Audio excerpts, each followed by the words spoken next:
हम शहंशाह हैं, हम राजा हैं, हम सम्राट हैं अपने इस जीवन के, अपने इस महत्वपूर्ण शरीर के।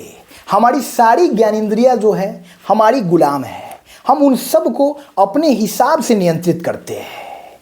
तो फिर ये चिंता, ये तनाव, ये फिक्र, ये अवसाद, ये डर हमारे मन मस्तिष्क में क्यों है? ये मन हमारे इस शरीर का एक छोटा सा हिस्सा है और वो हमको अपने विभिन्न पैंतराओं के माध्यम से गुलाम बनाने का प्रयास कर रहा है। लेकिन हम राजा हैं, हम शासक हैं और हमको अपने इस छोटे से अंग का गुलाम नहीं बनना है। जिस तरह से हम अपने हर इंद्रिय को नियंत्रित करते हैं उसी तरह से हमको अपने मन को भी नियंत्रित करना है। मन का लगाम अपने इन मजबूत बाजुओं में थाम कर रखना है क्योंकि यह विचलित नहीं हो। ये मन बहुत चंचल है, इसकी गति प्रकाश की गति से भी तेज है। एक पल में, एक क्षण में ये मन लाखों करोड़ों किलोमीटर की दूरी तय कर सकता है, कुछ भी कल्पना कर सकता है। राजा को रंक बना सकता है, रंक को राजा बना सकता है। दुनिया की सबसे रूपवती स्त्री को अपनी पत्नी के रूप में भी सोच सकता है। ये मन कुछ भी कर सकता है, खुद को इसे पूरे ब्रह्मांड का राजा समझ सकता है। ये मन चंचल है और ये मन कुछ भी सोच सकता है, कुछ भी सोचने के लिए स्वतंत्र है। लेकिन हमको इस पर लगाम लगाना है, हमको इस पर नियंत्रण स्थापित करना है। और ये कैसे होगा?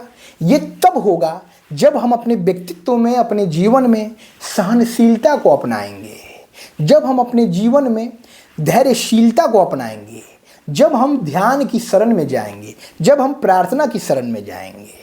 क्योंकि मन को नियंत्रित करने की ताकत हमको उस ईश्वर से ही प्राप्त होगी। जब हम उस ईश्वर की प्रार्थना करेंगे, जब हम ध्यान के माध्यम से अपने शरीर की छुपी हुई शक्तियों को उजागर करेंगे, तो उस शक्ति के माध्यम से, उस ताकत के माध्यम से हम अपने मन को नियंत्रित कर सकेंगे। और जब हमारा मन नियंत्रित होगा तो मन बेलगाम होकर इधर उधर भटकेगा नहीं, व्यर्थ की चिंताएं नहीं करेगा, व्यर्थ फिजूल अवसाद से घिरा हुआ नहीं रहेगा।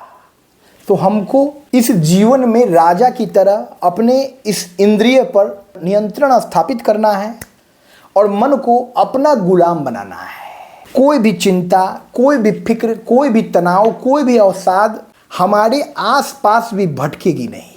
हमको अपने अंतर मन को इतना मजबूत बनाना है। तो इसलिए व्यर्थ सोचने से नहीं होगा, व्यर्थ योजना बनाने से नहीं होगा। हमको आज से कार्य शुरू कर देना है। हमको पहले सुबह उठकर नहा धोकर ईश्वर के समक्ष नतमस्तक होना है, प्रार्थना करना है, योगाभ्यास करना है, ध्यान करना है।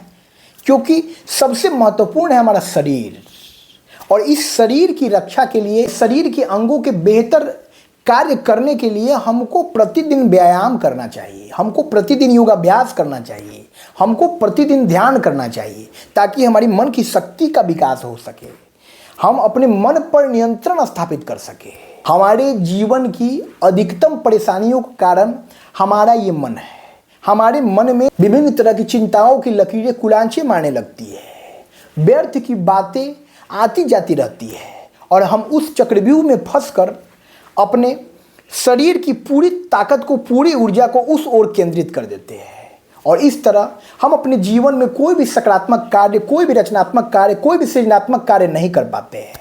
तो हमको अपने मन की ओर केंद्रित नहीं होना है, हमको अपने अंतर मन की ओर ध्यान केंद्रित करना है। क्योंकि उस अंतर मन में ही हमारी आत्मा का वास है और हमको अपनी आत्मा की ओर उन्मुख होना है।